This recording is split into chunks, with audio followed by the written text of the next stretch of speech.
Olá pessoal, tudo bem? Meu nome é Monalisa, eu sou psicóloga do Projeto Protegidos e da ACEF.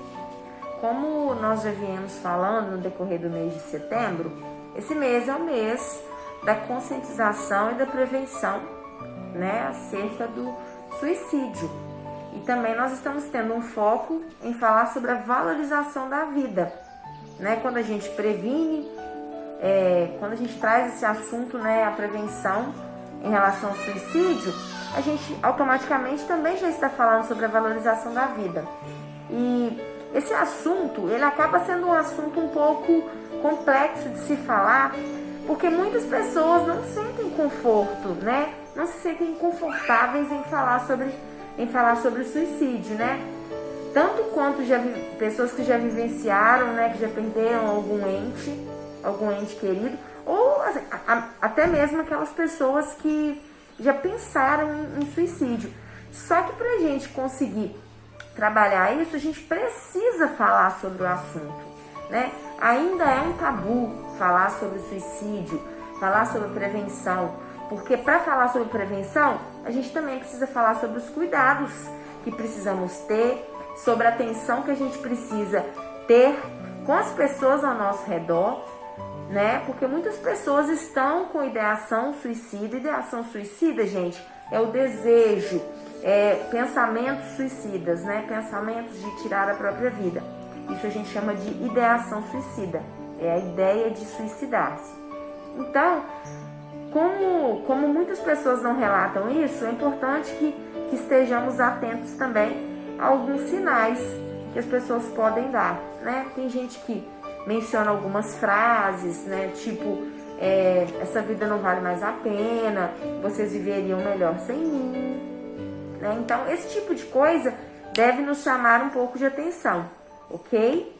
E trazendo um pouco para o contexto da valorização da vida, eu queria ressaltar o seguinte, semana passada eu falei sobre autoanálise, autocuidado, amor próprio, e não dá para falar sobre valorização da vida sem voltar nesse assunto.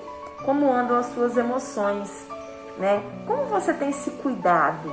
Qual atenção você tem dado para os seus sentimentos, para os seus pensamentos, para as suas emoções?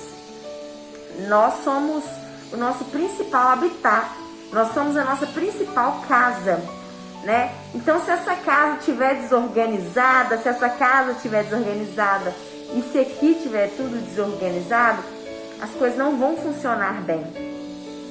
Então, para que a gente consiga prevenir o suicídio, é importante que busquemos o quê? Autoconhecimento. É importante que a gente se preocupe em se conhecer e entender o que a gente está sentindo. A partir do momento em que você entende, compreende quais são os seus sentimentos, o que está se passando na sua cabeça, o que está se passando na sua mente, você começa a ter mais facilidade em lidar com eles, em lidar com suas emoções e com seus sentimentos. Então, para que eu me cuide, eu preciso me conhecer. Eu preciso entender aquilo que eu estou sentindo e aquilo que está acontecendo. E muitas das vezes a gente se fecha, a gente não quer falar com as pessoas sobre o que está acontecendo.